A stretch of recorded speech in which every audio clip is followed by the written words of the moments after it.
Welcome to the Work Hard, Play Hard podcast. My name is Rob Murgatroyd, and I'm a former doctor turned lifestyle entrepreneur. Each week, I interview some of the best minds on the planet on the science of achievement and the art of fulfillment. Come take this journey with me. Excuses are over. It's time to live. I had a really challenging childhood, and I think a lot of people do. But it basically moved me in a direction where I felt like the only thing that I could connect with was like animals and nature, I think. What I did that I wasn't doing before is I really looked at my budget and I started to identify like what were some of the things that I actually could do without, that I could slim down and I could be more intentional with my spending. I was just being very bold in my actions and being very giving of my service to make sure that I had confidence in what I was even selling. And then that built an audience and it kind of snowballed from there. Okay, before we jump into this interview, I want to invite you to be considered for my 2019 Traveling Mastermind. So go to workhardplayhardmastermind.com and fill out the application and we'll jump on a call to see if you're a great fit. This year we'll be in Boston doing lots of cool things like training with Tom Brady's trainer, Alex Guerrero. In the middle of the year, we'll be heading to Monaco doing things like vintage car rides through the French Riviera. And then we're going to wrap the year in Florence, Italy, doing things like truffle hunting and hot air ballooning over Florence.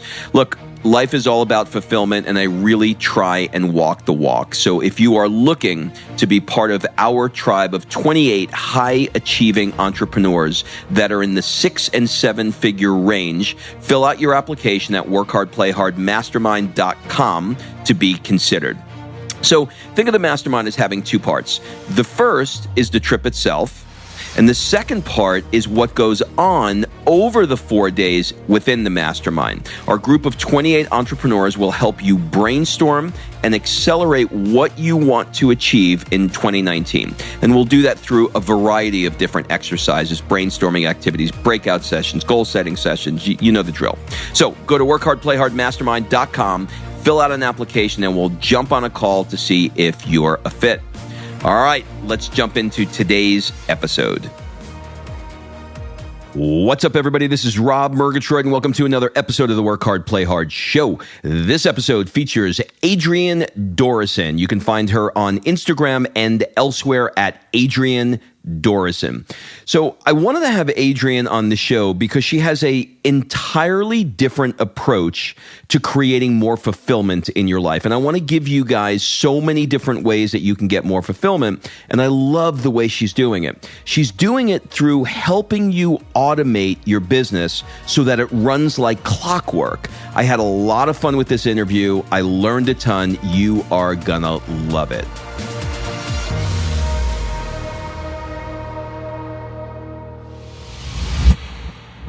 Adrienne, welcome to the show. Thank you for having me. I'm really excited to be here. I really do want to say, Adrienne, now that you put that in my head. It's inevitable. Just, it feels really good. So just do it. All right. So listen, I am super pumped to get into this conversation with you because we're talking about people's lives here. I mean, we're talking about how potentially they can get out of being chained to their businesses and create some real freedom and real fulfillment in their lives. So I'm super excited to get into this, and thanks for making the time. It's my pleasure. You know, these are the important conversations to spread this message. And I think it's really cool when we can just have conversations. So I love the style of this show. Awesome. Okay, so the show will be in 3 parts. The first part is going to be about the science of achievement, where we're going to help people create or think about creating a business that runs like clockwork. And then we're going to talk a little bit about fulfillment and maybe what you do personally to make sure that that side of your life is addressed. And then we're going to wrap up with some rapid fire questions. Cool? Cool. All right. So I think a good place to start would be polar bears. That's a great place to start. You got your bachelor degree from the University of Florida in wildlife ecology and conservation. And you thought that you were going to save polar bears. Yeah. What were the steps that sort of like led you into that world?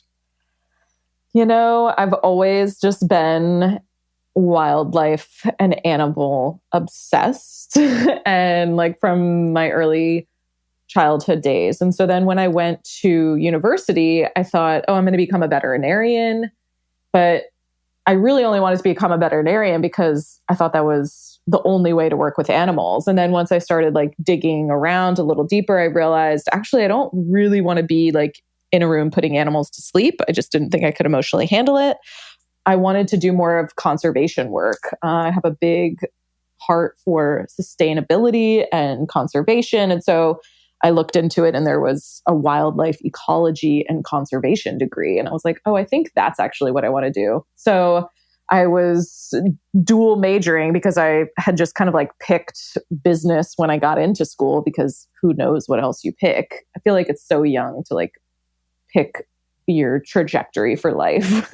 So I was just in business and then I started doing the wildlife ecology and conservation. It was my first love. It's still my love and my passion. And yeah, I really wanted to work primarily actually with polar bears. I was like, they need help. You know what's so interesting about this? Like, it's so fascinating to me because I wonder how much of this is nature and how much of this is nurture. Like, were you raised around polar bears? I mean, where like, did any of this come from some place in your life where, your dad exposed you to this sort of world, or is it just like innate? I definitely wasn't like raised around polar bears. I do remember having this like one stuffed animal that I was obsessed with, and it was a polar bear. And so that was like from very early childhood. But I think that I had a really challenging childhood, and I think a lot of people do. But it basically moved me in a direction where I felt like the only thing that I could connect with was like animals and nature, I think. It was like where I felt most loved and related to, which is kind of strange. But I think that is actually, so, there is probably a little bit of nature and nurture in there because my first dog that I had, like, I thought I got my eyes from him. Like, I literally thought that I was part him, like people would be like, wow, you were like communing with stuffed animals.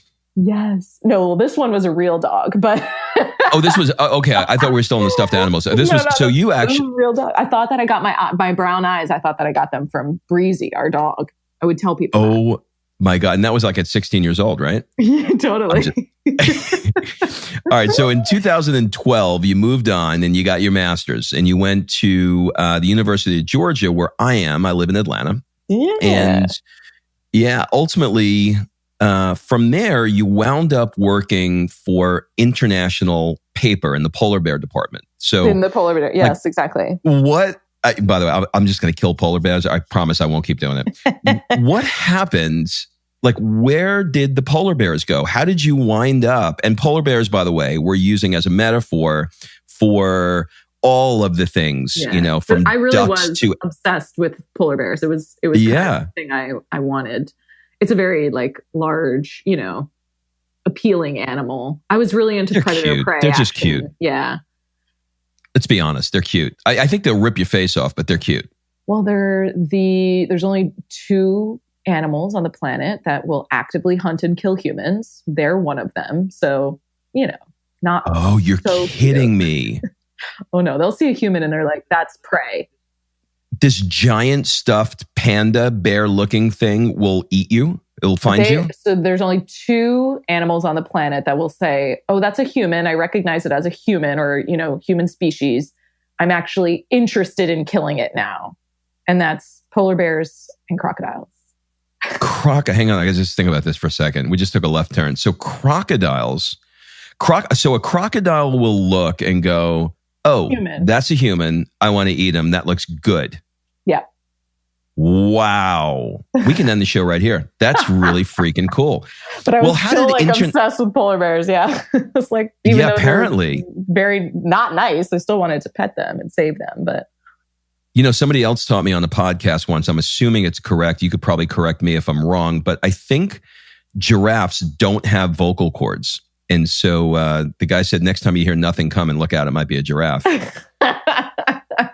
Isn't that interesting? That is interesting. I can't confirm or deny because all right, so we'll have to Google positive on that one. Yeah, we have to Google that one. That would be interesting. So how did you wind up in international paper from this world of animals? Yeah, so in between my undergraduate degree and my master's degree, I actually worked in South Carolina at an environmental education center. So I was teaching for about 2 years. I was teaching all things environment, conservation to kids ages kindergarten all the way to high school. So it was really interesting. I feel like I got a ton of life training in that space, but I knew that it wasn't like a career for me. Like I literally lived on site. I was making like $265 a week. It was not a long-term career. So I knew that I wanted to go back to grad school, but I just didn't know what for specifically. So that's why I was kind of working and waiting. I went back to grad school and ended up getting a degree in forestry and natural resources and economics. So like the economic side of natural resources. So I was interested in the business and human dimension side of wildlife, ecology, conservation, and how it interplays with humans and sustainability, as well as like markets that are driven by things like timber. So that's what I went to grad school for. But then, and I still thought at that time, like throughout that whole graduate degree, I still thought I'm going to end up working for like a nonprofit or a government organization. I just assumed I'd be making $35,000 a year tops. That's kind of like what you make in the wildlife world, even with a master's. And that was just, I was looking for jobs in that space, but it's not a huge job market, right? So the jobs are limited, and usually, especially in those government jobs, people stay there for like 30 years. So it's like, there's not a ton of opportunity. So there was some job openings at some private companies, one of those being International Paper. And I had been recommended for one of those jobs. I went and interviewed. I got the job. I started making way more money. Like I was making double what I thought I would ever make in my life starting out with a private company. And so I was like, okay, this is interesting. I don't know if this is what I want to do forever, but I'm going to go work for this forestry company. So I was more of originally a forestry role, but once I got into that role, started to do internal training because they needed a lot more of the business and project management side of what we did. So it became like a supply chain logistics role, even though there was forestry elements involved. So I still had to know a lot about the land and the timber use and markets of timber for that role. But essentially it evolved into, I had to learn and develop skills, which they paid for me to do internally, about the entire supply chain and how do we remove waste from this supply chain. And that meant cost savings as well as just all the different types of waste, because it's a really long supply chain from the tree in the ground all the way to turning it into a piece of paper that leaves the mill. Oh my God, I'm such a knucklehead. I never put together paper and forestry. Like I just thought it comes from Office Depot. Holy shit, I did not even... you were probably 75% into that before I actually drew that line. Oh my God, I'm such an idiot. Okay, cool. Don't feel now that I got it. Because I'm actually probably sure that a lot of people don't understand like how someone would get from a forestry degree to working for a paper company, right? But this is the disconnect. I completely did not. I thought you went in the world, right? Yeah, I thought you went like, I can't make it with the ducks. I'm going off into working corporate world. I did not draw that line. Okay, and I'm going to edit all of that out. Okay, perfect. You're going to see how smart I sound at the end of this. This is amazing. Okay, cool. All right, I got it. All right, so what came with that master's degree was a bunch of student loan debt. Oh, Can you kind of take us back to that time of making the minimum student loan payments and that feeling of living paycheck to paycheck and kind of what was going through your mind at that time? Yeah, so I got, funding to go to graduate school, but with the agreement that I had for my research, I wasn't allowed to have a separate job outside of that research assistantship. So it wasn't paying for all of my living expenses or all of my education. And so I ended up between my undergraduate, which I had some loans from undergraduate, and then my graduate degree, I had about $50,000 of student loans.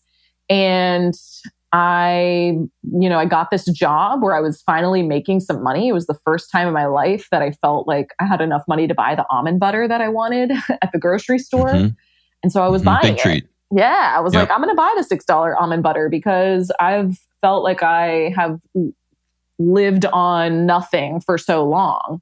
I am going to let my hair down and dive into that almond butter. That's right. Screw it all. Screw it all. And I'm also going to get the gym membership that I want. And, because I was making this corporate income and essentially I was still paying my loans, I was like, I'm paying them, but I'm paying the minimum. And so then year after year. I'll be 400 by the time it's over, yeah. Yeah, year after year, I was like, why isn't this going away, right? Like, it was just kind of growing, actually. Like, I was not making a dent in it, yet it still felt like every month I was at zero. I was still stretched. It still felt like I wasn't able to make a big payment on it. But I was literally at the point where it was going to take me 28 years to pay off if I did it at that rate. And so I was like, okay, this is something I'm just gonna, I'm gonna pass down to my kids someday. And I felt like that's how my peers were kind of looking at theirs. And even like parents of some of my friends were like, they were, turning 50 and they're like, yeah, I just paid off my loans. And I was like, oh, okay, that's just how we do things. That's just normal. And then it came to a point where I met my now husband and he didn't have any student loan debt. And he was just like, really crushing it as it related to his financial situation. And he introduced me to a guy named Dave Ramsey, not actually introduced me, just introduced me in terms of you his and Dave radio hanging out show. doing martinis, going to the strip clubs, throwing dollar bills. Yeah, right. I got it. Every dollar has talking a purpose. So just talking about the snowball effect. Yeah, I got it. So I started listening to Dave's show and realizing it was really helpful for me. And this is why it's, I think, helpful and important for me to share my story around these things, because I started hearing other people that were just like me or in situations that were worse than me. And they were doing it. They were paying off their debt and they were doing it really fast and they were living, more financially free. And so to have a connection, even just virtually or, through a radio show that I was like, oh, this could be possible for me. Like I could maybe do this faster. So I went through Dave's course and I paid off my student loan debt, that $50,000. I had an original plan of paying it off in 1 year with just my corporate income. I was still in my corporate job at the time. So if I really got serious, I could pay it off in 1 year. So I went from a 28-year repayment plan to a 1-year repayment plan. But then when I started my now business, which was like a side hustle at the time, I started that side hustle basically because of Dave, because it kind of got me creatively thinking about how can I earn more money quicker and like what's next for me. I ended up paying that $50,000 off in 6 months. So super. Okay, freeing. So let's stop there. Let's go into this because I obviously know who he is because he kicks my ass in the podcasting world every week regularly. He's amazing. I also know that he has a tribe of loyal followers that is bigger than the Grateful Dead. I mean, it's insane. Yeah. But I don't really know exactly how he does it. And I hear these stories of people that are making like no progress at all, trying to get out of student loan debt and credit card debt and stuff like that. And all of a sudden, it's like in 1 year, I got out of $20 billion. Like how, like if you kind of just like encapsulate the course, what did you do that most people are not doing, or what were you not doing that you then started to do? Yeah. So he has like a baby step system, which is super simple. And basically the steps that I was doing to pay off the debt are like steps number 1 and 2. So it's like, first, what I did that I wasn't doing before is I really looked at my budget and I started to identify like what were some of the things that I actually could do without, that I could slim down and I could be more intentional with my spending, right? Because I was just spending like $20 here or $40 there at Target, or because I had technically, air quotes, had the money. but it wasn't moving me forward in terms of paying off that debt. So also like scaling back my gym memberships, like maybe not buying the almond butter, right? Like really, I did move all of my expenses back towards more of like survival mode, because I felt like if I cut them back for the short term, then I could get out of this debt and then live this life where I didn't owe anyone anything. And so that I could choose how I wanted to spend it more freely after that. And so it never felt like sacrifice to me, but I definitely cut back on my expenses a lot.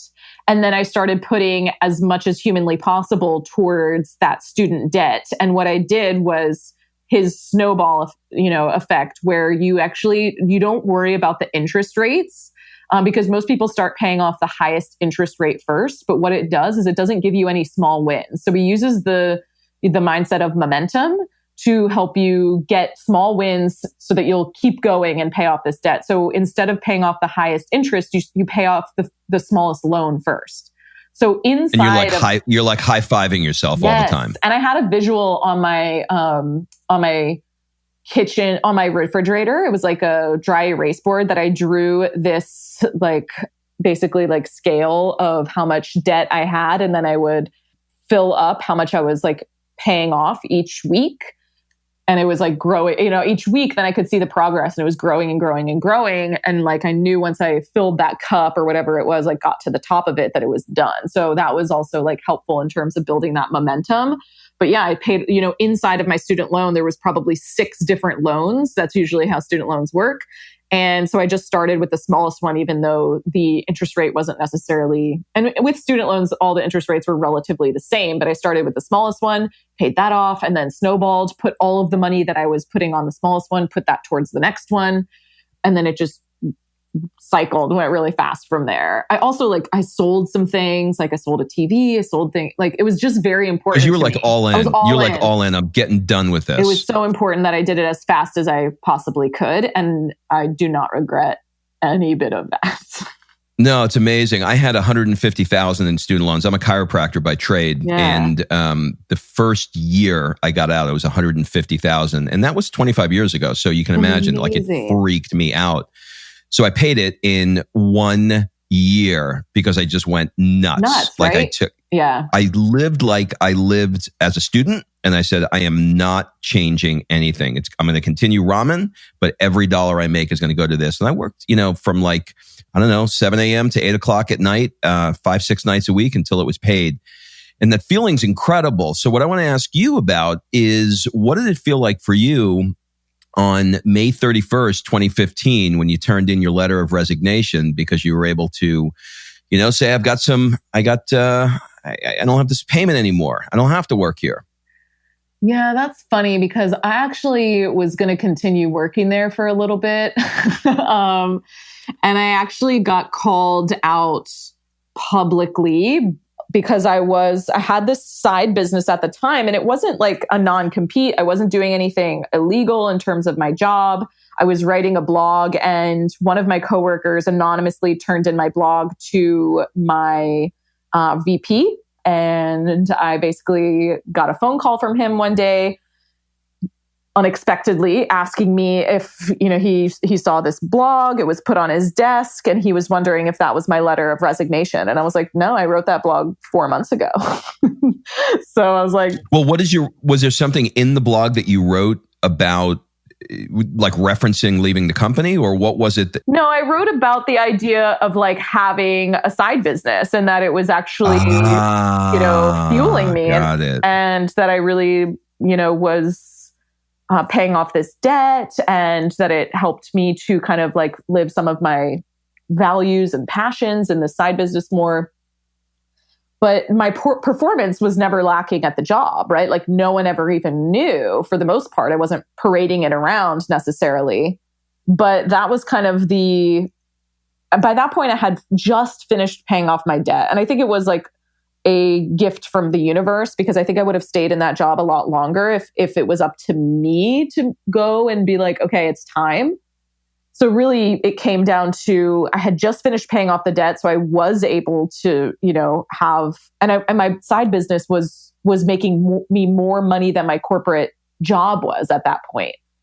So I was in a position where I could leave. but I Isn't this wasn't so going funny?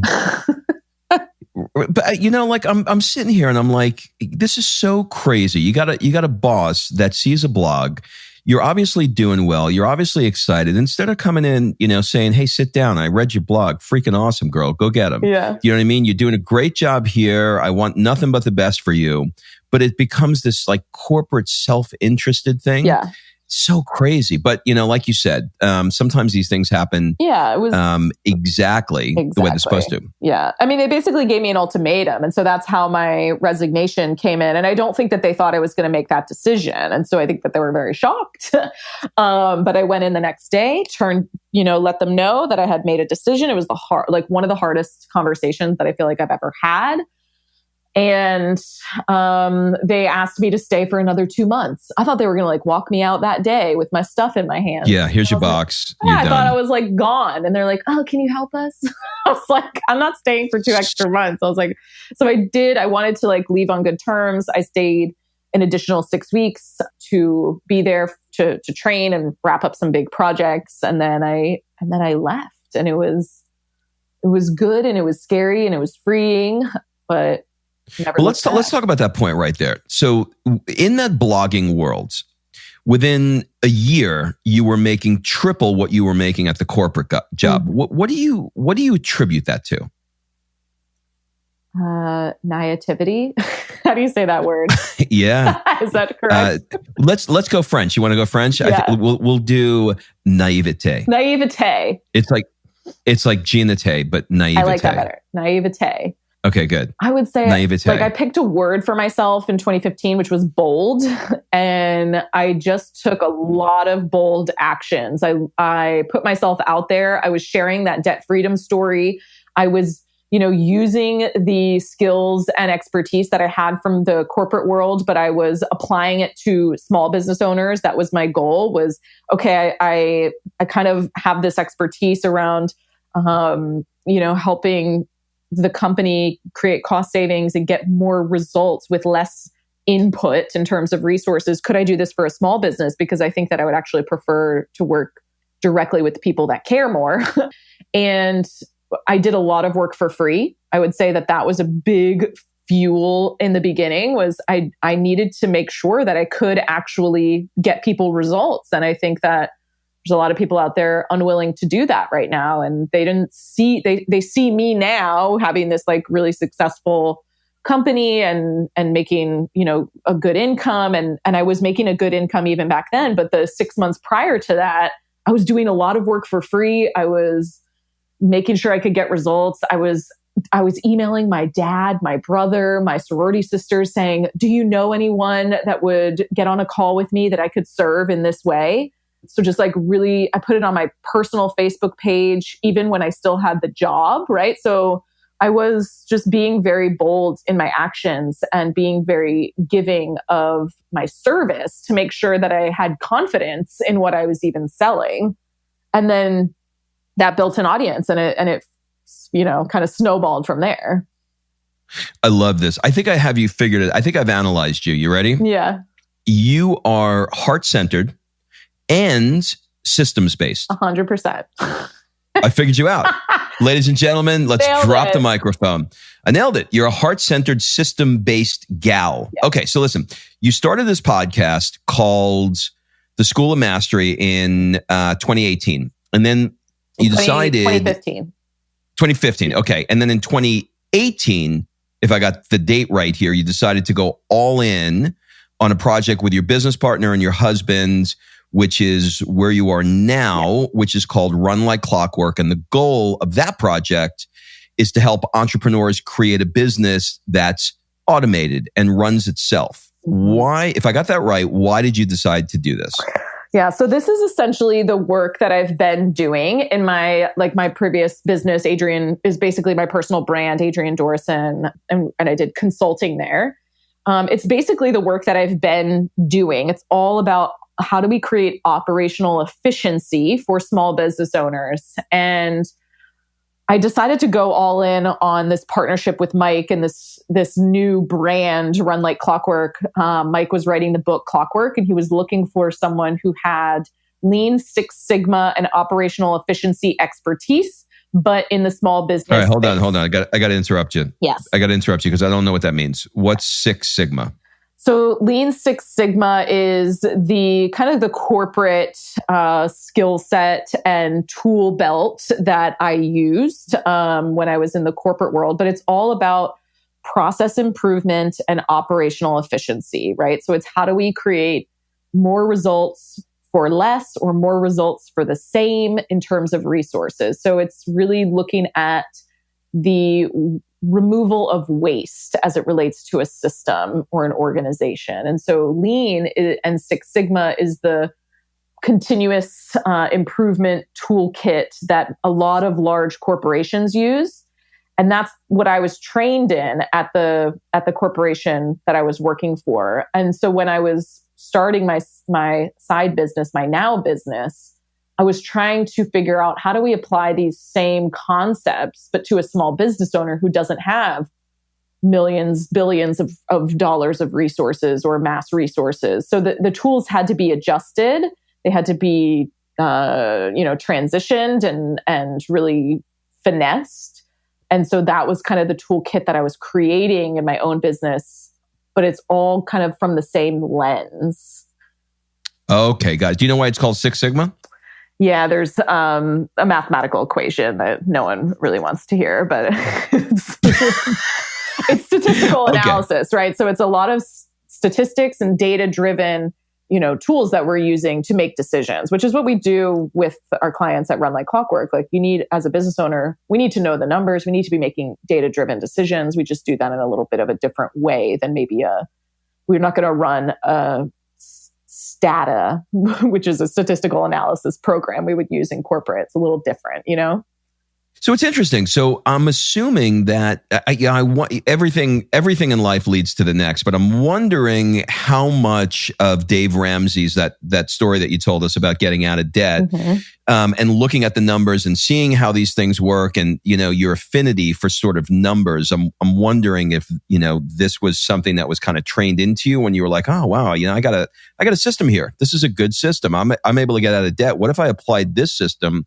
to business and help people in that way? Was there kind of a connection there? I'm sure that like the application of doing the personal financial stuff for myself, it created a whole new mindset and level of freedom for me. And it created a whole new level of empowerment and confidence to know my numbers. And I know that that's true for our business owners too, when they start looking at their numbers and really understanding their numbers, and not just their financials, but really all of the business metrics that we're looking at, so that they can make really confident, data-driven decisions. It just gives you a whole another level of, empowerment, confidence. And I think that there's a lot of business owners, even at the, multi six-figure, seven-figure level that are not really intimate with their numbers because they're scared of them. They don't want to see what they think it might say, or they just are, overwhelmed with the day-to-day. And so they put it off. But truly, the data-informed decisions are what help drive you forward faster, because we can make true decisions instead of just out of thin air ones. So for sure, that had an influence on me. So, all right, you're already stepping into the world that I want to go into. And this is, there's no way that we're going to be able to cover in this episode what you do. But I'd like to ask you a couple of questions that are high level, just to kind of talk a little bit about psychology and then maybe drill down from there just a bit. So you mentioned mindset. So let's deal with that. Yeah. What's one of the first things that the entrepreneur needs to get clear in their head when they're starting to create a business that runs like clockwork? And what you just said about numbers is so freaking true. I don't know what it is, but it's almost like you're embarrassed by how much money you make. Even if you're making a lot of freaking money, it's almost like you have this embarrassment of what you make. And then you hold your hands up over your eyes when it comes to how much the business is spending. And you're like, I'm running this through the business. I'm running that through the business. I don't really understand. Like, how much am I really making? Like, and there's this mental mess. So like, how do you start with that? with a drink. I tell them, I'm like, whatever you need to do to get ready to look at this is fine, right? But like, we have to look at it because we can't keep operating in this head in the sand type of way if we want to be able to eliminate waste. That's what we're looking for. And I think that the mindset or the emotion that's typically coming through, and I can say this because it was true for me, both in my personal and it's been true for me at times in my business, is we have shame around our money. And shame, not necessarily of like the true numbers, but shame because we feel we should have done better. We feel that we're smart and we're like, how could I do that? Right? Like, how could I not be looking? How could I spend this much on certain things that maybe didn't give me a return? Or I'm shameful that, or I'm embarrassed that I don't even know where it's going. So I'm just going to stop looking and go make more of it and completely ignore this other side where that's not true financial freedom and responsibility. You know, I think that there's a lot of conversation around like the abundance mindset and just being, you know, feeling like you can always earn more. And that's the way to look at things. And that is one side of it. But the true freedom and the true financial abundance mindset also comes from understanding what your financial responsibility is and, you know, looking at where things are going and being confident and not being afraid of those numbers. Like that's abundance, is being able to look at those things and feeling confident that you can earn more if you want to. But I just really believe in good stewardship of your resources as the mindset of abundance. And so I think that it comes from a place of shame, typically at first, and we continue to just stay in that pattern because it's very scary.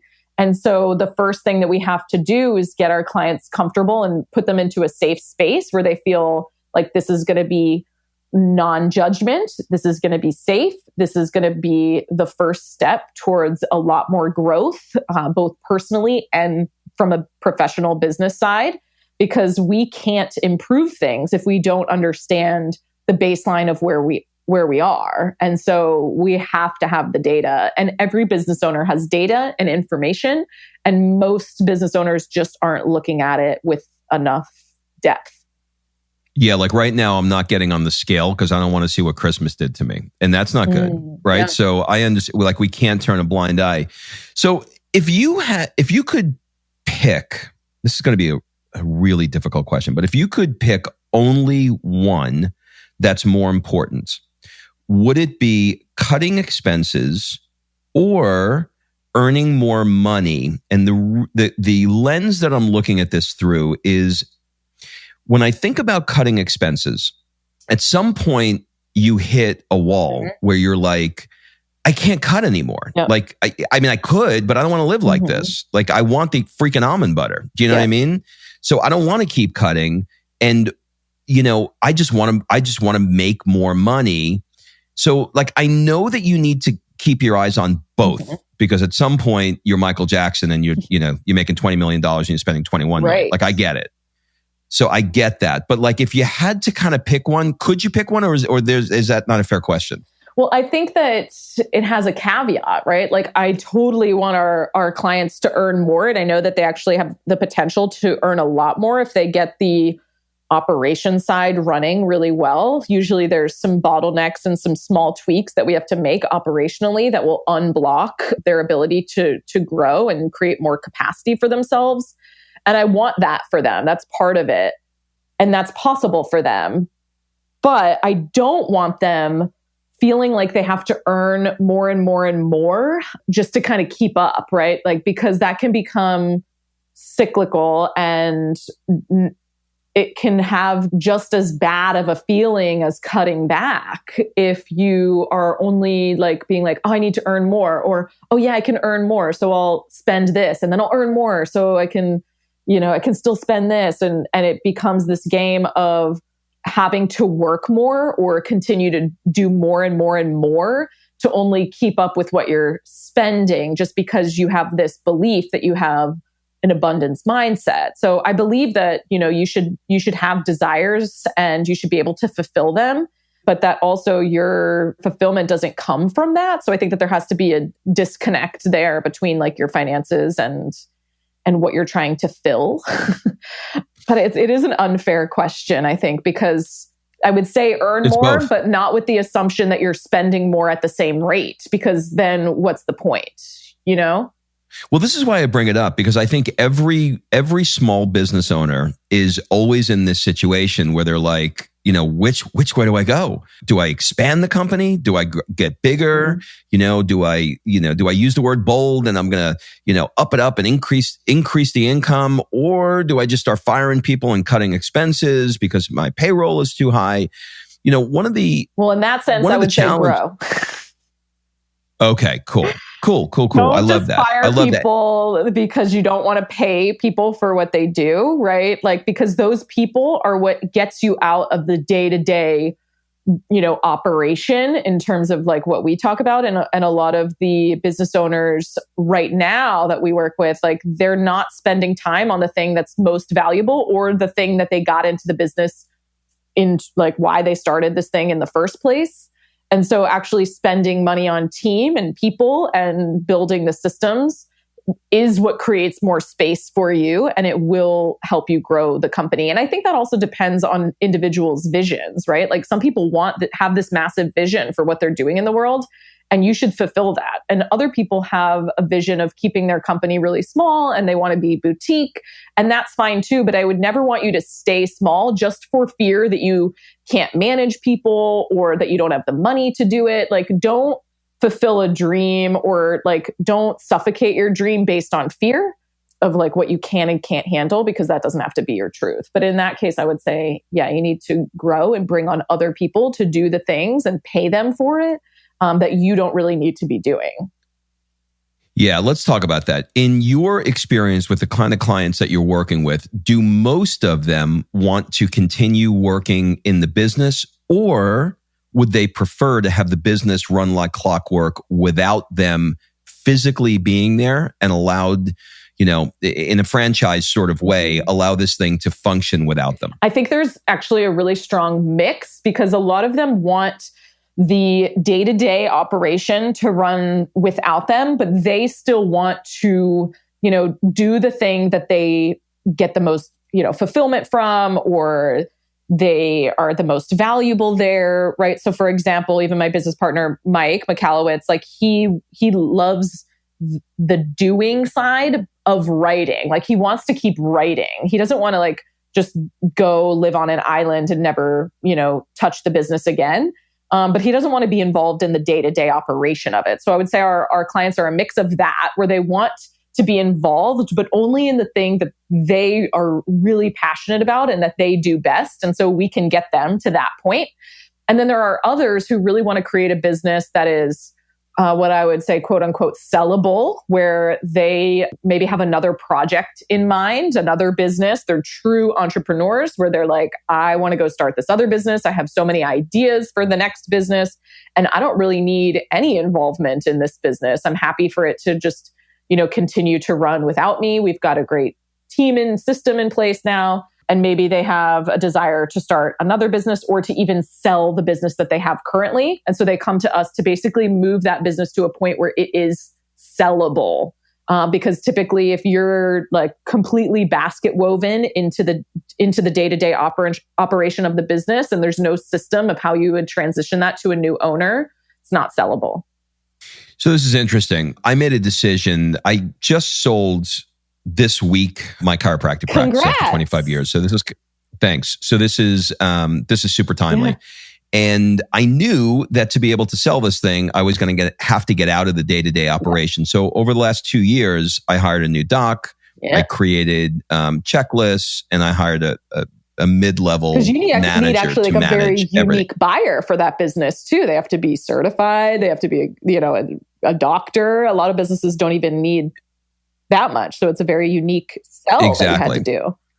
It was not easy to do at all. And the person who wound up buying it, interestingly enough, was another chiropractor that owns 8 offices here in Georgia. And he said, this is easy for me to absorb because you had this thing running like clockwork without you having to be there.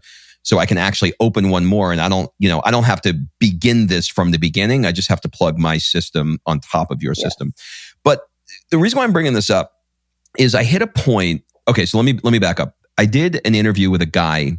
His name is Casper Craven, and he decided he was having some trouble in his relationship, and him and his wife decided that this crazy idea that they were going to take their kids and they were going to travel for 2 years in the sailboat around the world. And they had to like figure out how to do that. And obviously one of the things they had to do was automate the business so that it functioned while they were at sea. Mm-hmm. And it taught him this, incredible level of, systemic thinking to have this thing function without him having to be there. And, he said to me, if you're going to hire somebody, let them run this thing. But I didn't listen to him. And I kept sticking my nose into the business.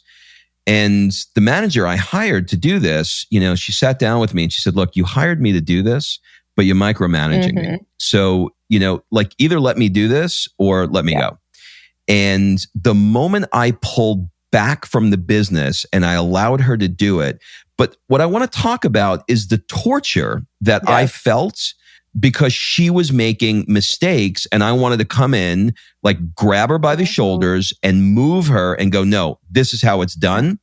And it was so much easier for me after 20 years of doing this to just do it myself. But I knew that was not the right thing to do. So how do you address that?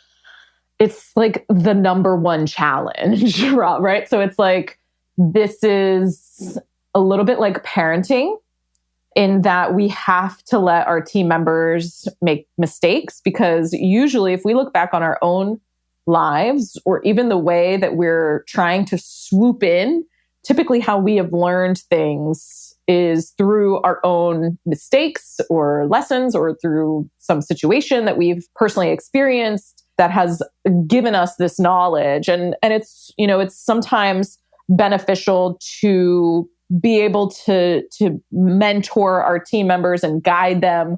But truly, we need to give them the space to flex those muscles, make some mistakes. They will learn. But I always advise people, help them make mistakes in low stakes environments first, so that you start to get more comfortable with them making those mistakes and learning from them and trusting them more.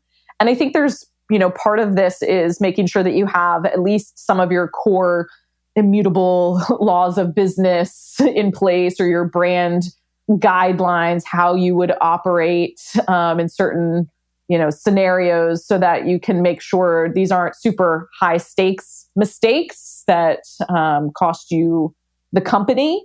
But it is an exercise of letting them grow into those roles. And truly, that's where you're going to get the best team members, is if you let them do that. Because usually you're hiring A players, right? And A players, they want to do the critical thinking. They want to be an autonomous employee. They want to add value to the company. And if we don't give them the space to do that, then they're going to leave anyways, right?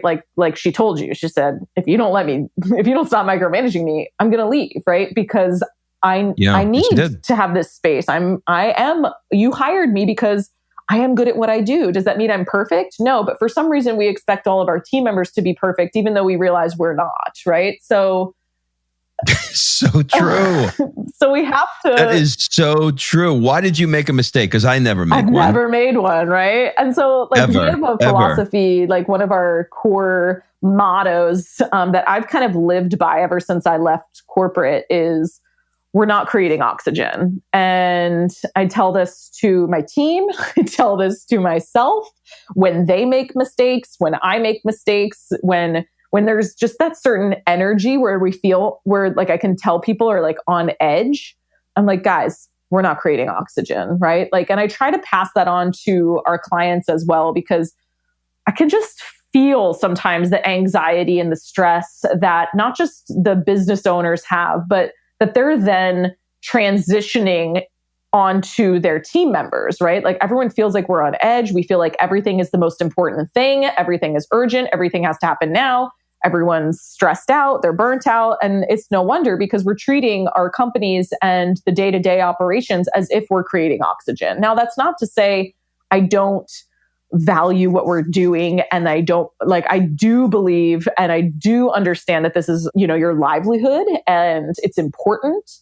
But just to take that oxygen energy out, I think is really important because it allows people to have that safe space to, yes, make some mistakes and learn from them. So if they are going to make mistakes, make sure you have a feedback loop for how not just they are learning from them, but how the rest of the team can actually get value and learn from that mistake too. So that's one way to at least feel the mistake was of service to the team, to the company, to that individual without, and part of this is also just going to be a leadership and personal growth exercise for the business owner in terms of letting go, right? So there's probably some past emotional trauma in terms of control and relinquishing control and feeling like you need to do everything yourself. Otherwise, it's not going to get done right, that we need to grow through.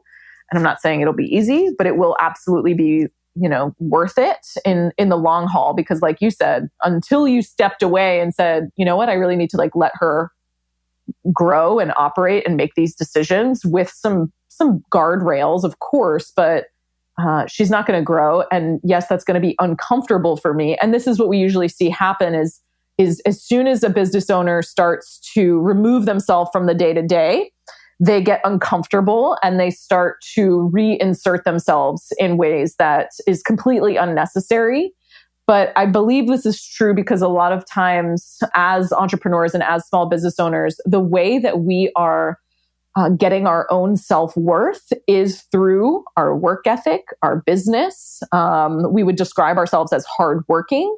We would describe ourselves as really committed to the company and those types of things. And so if we take that away, what we're essentially doing is removing your ability to get self-worth through it. And that can be very uncomfortable. So we have to basically do some personal growth around where you're going to rebuild that personal relationship with yourself and the self-worth that you are currently deriving only from the business. This is so interesting because I didn't experience any of the last part of what you just said. And I was trying to figure out why. I was like, well, I do consider myself hardworking. And why am I not identifying? I wasn't identifying with it because I had another project in mind that I wanted to leave the practice to work on. So I was getting that fulfillment over there, fulfilled in another place. Yeah. Okay. So now, and I realize that, we are touching the surface on these categories, but let's say that the business runs like clockwork. We get the guy or the gal out of the practice or out of the business, but there's still this kind of connection to it. So how do you suggest for the owners that really don't want to be involved in the day-to-day operation of the business and they just want to be involved in super, super high level decisions, how do you get them out of the never ending, intra-office Slack messages, texting, phone calls? How do you get them out? Yeah. So part of this is, helping them understand that they're part of the problem because usually they're the ones reinserting themselves and they've trained their team to come and ask them questions for everything that is needed. And we have to, it's a process of retraining the owner on how to respond to certain things and how to give their team members the tools to make decisions on their own. And there's a reason your team members aren't making decisions on their own. And usually it's because they don't have either permission, they don't have the information that they need to make a decision, or they don't have the confidence to make a decision. So it's up to us to train them to get those things and transition that over. But then once we've really started to get to a point where that's, running like clockwork and they're not being pulled into the day-to-day, or they're not reinserting themselves into the day-to-day, how to sustain that, I think is also communication with your team and helping the team understand the value of the CEO or of that, entrepreneur not being involved in the day-to-day, because most of the time we think that we don't need to tell our team this, or we think that, oh, the team will resent me if I am no longer doing the day-to-day work. So we end up like not communicating with them that this is part of the vision and that this is actually going to be in greater service of the vision of the company, like you pulling yourself out of the day-to-day. It seems self-serving in the beginning, but what it actually is of most service to the company, which is of service to the team and to the clients and the people that we serve, in terms of, especially if we have a big mission or vision that we believe in, is hopefully going to serve humanity as a whole by doing our work. If we can do that work at a greater level, the only way to do that at a greater level is to pull that individual out from being, everything being dependent on them. What this also does is allow the team to grow. And as a small business owner, you need to help your team understand what their growth trajectory is, because otherwise they see themselves there for maybe 1-2 years and they don't see a growth path. And you have to help create that for them. And by communicating that, it's going to help them not want to pull you in, because they understand this is a growth opportunity for them too. So that's a big piece of it that most people miss, is they forget to communicate back to the team how important this is and how it serves them as well. There's so many moving parts to this, right? There's honesty, you got to face that. There's heart, where you got to have the vision. There's personal development. I got to get over myself, and I got to make sure I'm feeling fulfilled. There's letting go and let somebody else do it. I mean, there's a lot here, and I see how now I'm drawing the polar bear line. This is all starting to come together for me. All right, so let's move into the second part of the show, which is the art of fulfillment. And I'd like to talk about some things maybe that you do in your life to kind of help improve areas outside of running like clockwork business, like clockwork. Yeah. It's a weird thing to say, but you know what I meant. Can you explain maybe to people why you started taking self-defense classes, and maybe give people some examples of how it helped you in your life? Oh, you did some digging there. It's like self-defense. I took a self-defense class last year with a friend. He was a friend I met at our CrossFit gym, and he ran these self-defense classes. And he invited me. He was like, Adrienne, you need to come to this. I was like, okay. I had never done anything like that, but I travel alone a lot. And I've always had this and this is probably weird for the podcast, but I've always had this deep-seated fear of being raped. And he was like, yeah, you need to come to this class. So I went to that class and I found a lot of value in just feeling, it was, confidence and just awareness and all the things that I realized I was not even aware of that I was doing, headphones in while I was walking around in strange places or on a run by myself, headphones in. These are just this the first step to not getting attacked, right? And I was just oblivious to those things. And it was just really important for me to feel like I could defend myself if I needed to. And so that was kind of a fun, yet also personal mission to make sure that that was something that I did for myself, since I was travel a lot alone. My husband usually doesn't travel with me. So I think it made him feel more comfortable too. Oh yeah, you're going to be in all these places by yourself. And I'm very comfortable by myself, which was almost to a fault. I almost got too comfortable. Right, where you were just disconnected from everything that was going on around you. Yeah, and it was I always think it's really interesting. I always am very trusting of strangers. I trust that, people just at face value, I always give people the benefit of the doubt. And my husband is very, maybe the opposite. He's maybe not that way. Maybe not that way. And he's like, oh my God, how are you just not even realizing that, maybe you should cross the street and not walk past a group of 4 strange men. And I'm like, I don't know. It could be nice men, right? We don't know. We don't know. Maybe they're nice. Yeah, it's interesting. Naivete pops back up again, doesn't it? Yeah, it's true. So, really interesting. Okay, so what does a typical Saturday morning look like in your world? So I wake up naturally. I've just recently, I guess over the past 6 months, transitioned to like alarm free because I read this book about sleep and I became obsessed. You got to get the Whoop. I'm going to tell you about that later. The Whoop. Oh, it's called the Whoop. Yeah. I did a whole podcast on it, so we don't have to go into it now, but I'm going to tell you, so it's going to change your life. All right. So I was, I always prioritized fitness, but I then realized, oh, wow, sleep is actually more important. So I'm alarm free, but I usually wake up at like 5:30 or 6 on a Saturday morning just because I'm a crazy person and prefer to go to sleep at the same time, even on Friday night. I'll go to bed at like 9.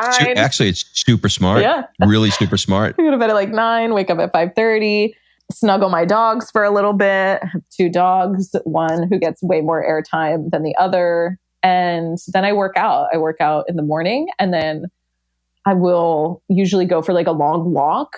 And that's when I listen to like an audiobook or a podcast, or, if I'm really feeling good, I'll listen to some Howard Stern. Isn't he the best? The best of all Probably time. the best interviewer in the world. There's nobody better than him.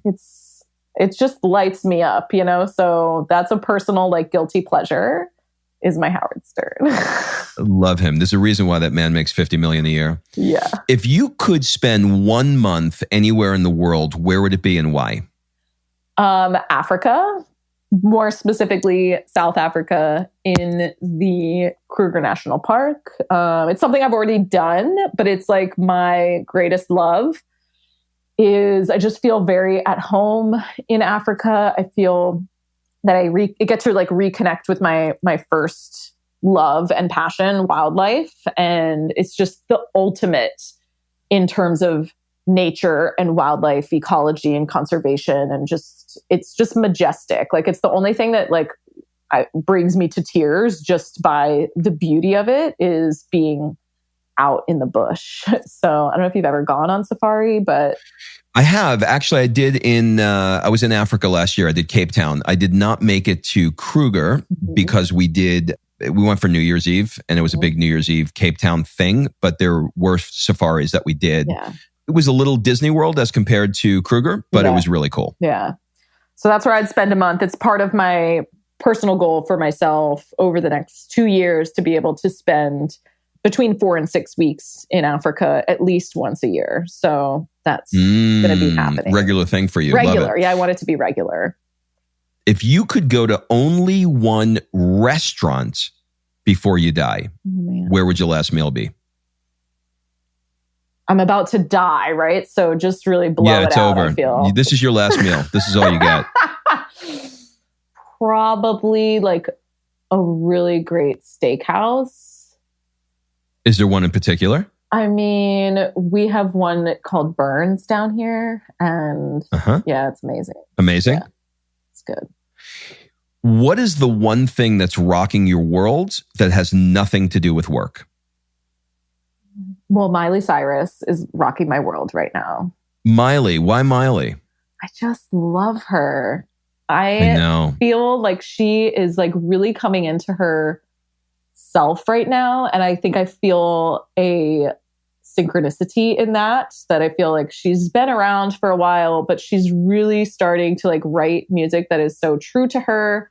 And it's just really good music, and it's really unique music, and it's really different. And I just love how herself she is. Like she's unapologetic about her interests and her style, and her like feminine masculine dynamic is very interesting right now to me. And she will stick that tongue out and rock that booty and just not care.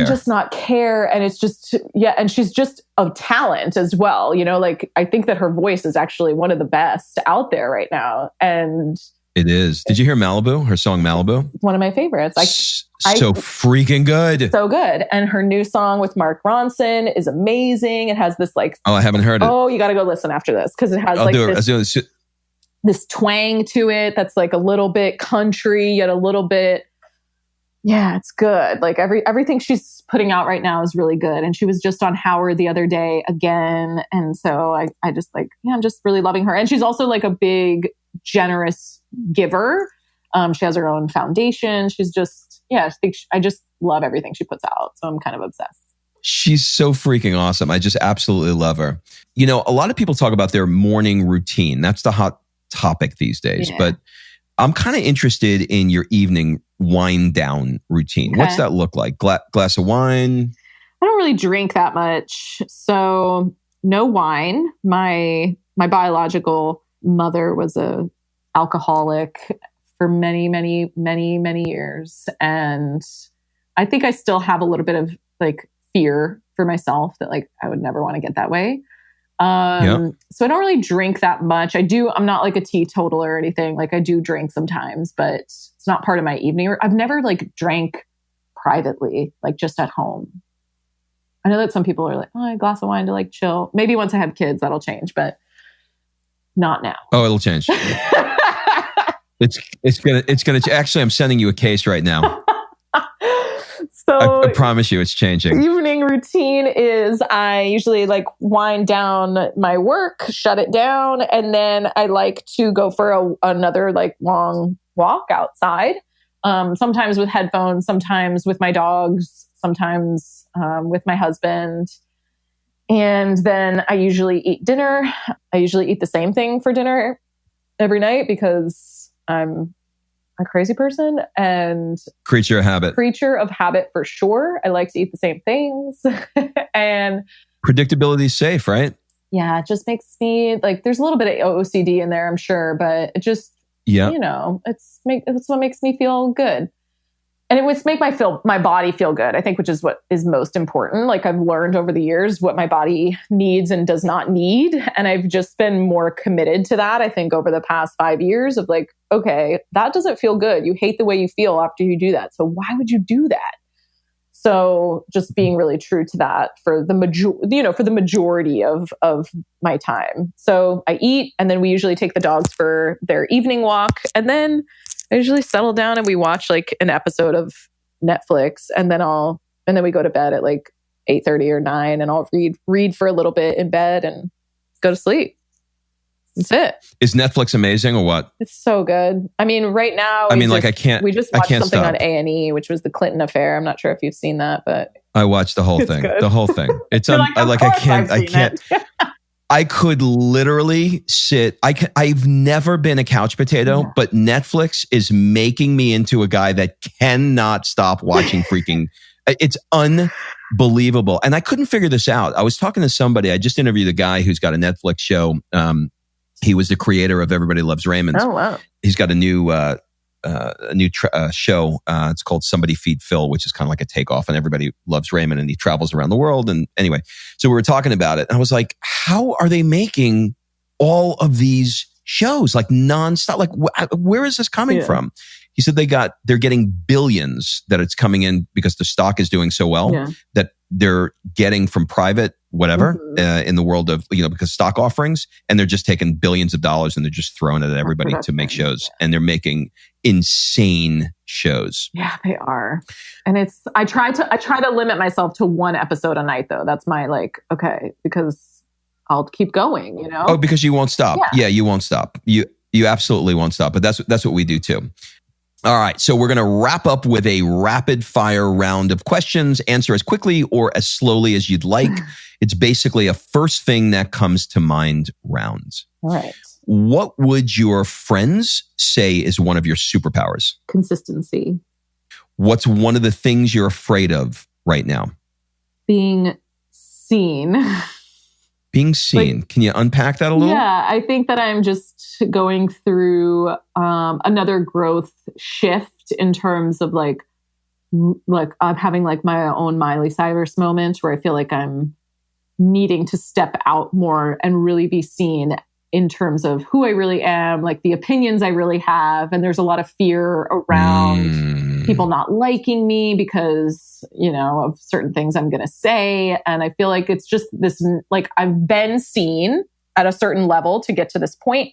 And now I feel like I'm learning what I learned at the very beginning of my business, and it's coming through again, right? So I feel like, people that are just getting started or, just starting their businesses or, we think that we're going to learn all these different lessons, but sometimes it's the same lesson, just at a different scale or a different capacity, you know? So I feel like I'm relearning this lesson of like, okay, this moving through the sphere of being seen and being seen by more people and what that means. And can you truly be yourself? And will people like you? Like, I'm going through all of that right now. This is such a good conversation because it's so easy to do. Somebody asked me the other day when I was being interviewed, do you know who Lewis Howes is? Yes. Okay, so I was talking with Lewis and he asked me, he said, why are you so afraid of success? And I remember being pissed off when he asked me that question. Mm-hmm. And I knew that there was something to that. So these questions, you know, when you're starting to like identify this, it's kind of like the lights get turned on, right? And you start having this awareness, like you don't have it figured out yet, but you're starting, like you turn the lights on in the kitchen, the cockroaches start running. Like that's kind of like, you know what I mean? It's like the beginning. Yeah. Okay. What do people never ask you, but you wish they did? I guess like the deeper reason of like why I do what I do is a big one for me that I feel is just underlying and maybe doesn't get seen as much. Yeah, they're like, just automate my business and tell me what to do, as opposed to let me explain why we're doing this like and why we I'm doing care this. About that. Yeah. Totally. What book have you reread, or if it's audio, re-listened to the most? I actually really love to like master really good books, and I read them again and again and again and again and again until I've truly got it in terms of implementation. And so this one is relative for me, and I've done it with so many. Right now, I'm currently doing it with You Are a Badass at Making Money by Jen Sincero, which is a great book. Yeah, she's great. To move through some mindset stuff. So that's like top of my, I mean, I've definitely reread Clockwork so many times, because from like manuscript to manuscript revisions to reading the book, that's a little bit different, because when it's, you know, your own project, you obviously have to read it a lot. Yeah, for sure. What is the one thing that you own and probably should throw out, but you never will? I'm laughing because my husband always jokes about like old sweatpants that I have that are just so comfortable now. And he's like, but you look like you like blew holes through them. Like, why are we still wearing those? I'm like, he gets and me you're every like, time. I know. I'm like, I you're know. Like, I know. I just broke them in after 10 years, right? But it's like all I can think of right now. There's probably a lot of things. If you had to give a TED Talk on nothing that you're known for, or let's say nothing that you speak about, and it can really be on anything that you like to do or have a passion for, what would it be? It would be about giving back, like generosity to like boomerang the feelings that you are craving for yourself. Love it. What a beautiful way to end. One last question. We're going to change things up a little bit. What one question would you like to ask me? I would like to ask you, what was most valuable about this episode for you? Two things. You and I share a crazy OCD, predictability, systemic thinking vibe. What we don't share, and I am working on in myself, is the other side of you, which is embracing the giving, heart-centered, world-centered, kind-centered vibe that I know is inside of me, but I don't cultivate. And you put that forward in a beautiful way. I almost wanted to say unapologetic, but that didn't feel right. It's just more natural, I think, for you to do, and it's not for me. I have to really work. I mean, this is embarrassing, but I have to really work at focusing on the giving, charitable side, because I've got this sort of like entrepreneur mind, and I just want to like knock everything down and succeed. And so my focus is there. But as I get older, I'm 52 now, I'm starting to really recognize that there's this place in my life now that I'm not considering. And now that, as of this week, the practice is gone, completely, I've got much more time. And that's an area of my life that I want to consider. So you've taught me how you can be systems minded and, like everything we talked about with Clockwork, and also be heart centered. So that's like the gut reaction I have there. Well, thank you. That's a great reflection. And because it's valuable for you, I'm excited to see what you do with it, especially with that extra time, right? Because I think that everyone has something values driven, like you have to link it to your values, right? So otherwise you won't do it. So thinking about what your highest values are and how could you, lean towards those to find something in terms of generosity and charitable causes that you're passionate about. Because I think that everyone has something that they care enough to do something about. They're just not all going to be the same. So also like removing the shame and self-judgment about like what you want it to be or what others might think it should be. Like you just need to explore like what actually lights you up or do you care about enough to do something about. I am going to take that to heart. Huh? How you like that? I like it. Thank you. Thank you. Do you have any final words, suggestions, or an ask for the people that are listening? Oh, just maybe to think about the same question that I asked you, because I think it's really great to listen to podcasts like this, but truly like what was most valuable for you and really reflect on that and take a moment to think about that and then to put it into action, because I'm such an action-oriented person that it like pains my heart to think if we would spend all this time talking and someone's spending all this time listening to us, but then they don't actually do anything with it. It's not actually in service of them. So I would love for them to, I'd love for you all to reflect on like what was most valuable and then what are you going to do with it? Love it. Now I know why everybody told me I need to meet you. Thanks, Rob. Because you're awesome. Thank you so much. Thank you. Thanks for having me. This was really fun. And I'm glad we're connected.